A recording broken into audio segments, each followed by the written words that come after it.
What's up guys, it's Michael from iAppleTech.com. Today I'm going to be reviewing the Elite Leather Keyboard Buddy Folio iPad 3 case from Boxwave.com. Now if you couldn't already tell by the title, this is a wireless Bluetooth case for your iPad 3. So let's get started with the review. Alright, let me show you how you first connect the keyboard to the actual iPad. So you're going to want to go into settings, go into Bluetooth, turn that on.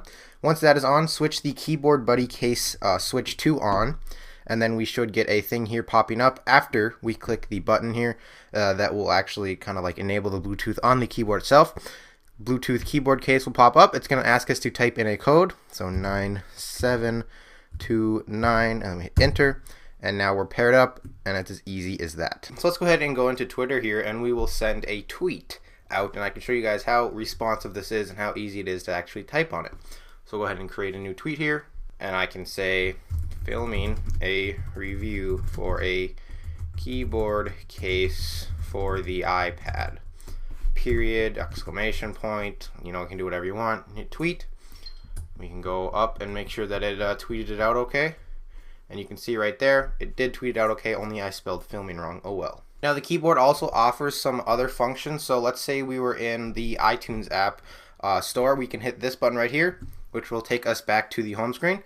You can also adjust the brightness right here. You can also lock it and unlock it right from the case itself. We can bring up a keyboard here. So actually let's go ahead and let's say we're in, let's go in notes. We can create a new note, and then we can bring up the keyboard or bring it down.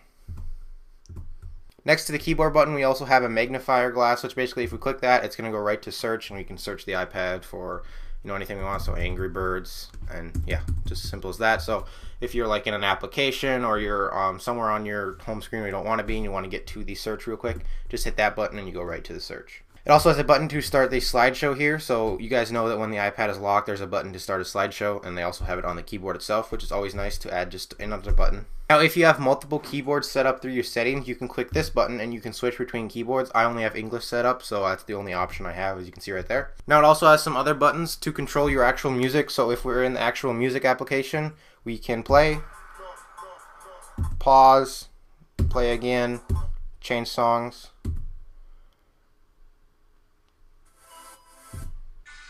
So you can see it's very responsive. And we also have our volume buttons here, so we can, hold on, let me go to the home screen. We can click this, and as you can see, it mutes it and unmutes it. Turn it down, turn it up, and overall it's just very responsive and always nice to have those extra buttons on the top. Now not only does it do that, but it also has some special command keys we can use. So we can do Command A, and it selects all the text. We can do Command C, and it will copy all of it. So we can create a new note here, and I can choose Command V, and it will paste all of it. If I want to undo something, I can do Command Z, and it will undo everything. If I paste it back in, and then select it all and do Command X, you can see it will cut it, and then I can paste it back in again if I want. And these command keys are actually very, very helpful, especially if you use your iPad for a lot of typing. You will notice that these will be very, very helpful, especially throughout your day if you take notes at school or whatever. It's very nice to have all those command keys, the copy and paste, the cut. It's nice to have all those without actually having to go to your iPad, hold it down, and then choose what you want to do. So because this case is wireless, you will eventually have to charge it, and they do have a charging port right here. And what they do is they include a mini USB cable, which is always nice. So all you gotta do is plug it in here. It's not the easiest to plug in, but eventually you will get it. And then all you gotta do is simply plug in the USB end into your computer or a wall charger, and it will charge it and will last 55 hours on one charge, which is amazing. Now the case also has built-in magnets, so the iPad will lock automatically. So if we close it up here, just like this, you can see that it does lock the iPad case. And they also have magnets right here so that this flap doesn't move around. And then of course when we open it up, the iPad will turn on. Now getting into the typing position is also fairly easy. Lift your iPad up, take this flap right here, and connect the magnets. There's actually magnets right here.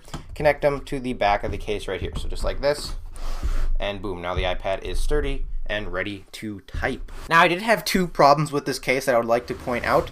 First off is that you can't access your headphone jack. So as you guys can see here, the headphone jack is supposed to be right here on the iPad. If we pull it out, we can see the headphone jack right there. If we put it into the case, you'll be able to see the headphone jack is not accessible. Now some of you guys may be thinking, oh, that's an easy fix. All you gotta do is lift the iPad up, turn it around the other way, and then just put it in like this. Now that would work. The only problem is that sometimes the keyboard doesn't work then. So for example, we can't lock it now. I'm pressing the lock button and it's not locking. but the headphone jack is exposed. So if we flip it around here, notice how it wasn't locking before, and we flip it around, put it back in, now it does work. So one more time here, it works now, flip it around, and it unlocks, but it won't lock. Now I did also notice that sometimes the iPad wouldn't lock when you did try to close it, so that would be a battery hog. Like right now I can already tell it's not locking because I didn't hear a noise. And if you guys look closely, I'm not sure if you can see, but you can tell that the iPad is still on. And that's not too big of a deal because if you have an automatic shut off, the iPad will shut off automatically. But if your settings are set to never shut off, where you have to actually physically shut it off, this will just completely drain your battery. And it should still work, even like I have mine to set off after 5 minutes. So even if I close this case, it still won't turn off for 5 minutes and it'll just be using up my battery. But other than those two problems, guys, this keyboard case is awesome. If you use your iPad to type a lot of notes and stuff like that, it will very much improve your typing and your speed and stuff like that. I used it to type up the entire September 12th Apple Media event on here, and it was much easier with an actual physical keyboard versus using the touchscreen keyboard. So if you use your iPad to type a lot, I would definitely think about picking this one up. It is available on Boxwave.com for $60, and if you'd like to buy it, I'll of course leave a link in the description below. Otherwise, that's it, guys. Thanks for watching my review. If you're new to the channel, please be sure to subscribe. I put out new tech videos every single week. Also, be sure to follow me on Twitter for instant updates. And thank you again to Boxwave.com. I'll see you guys in my next video. Thanks for watching.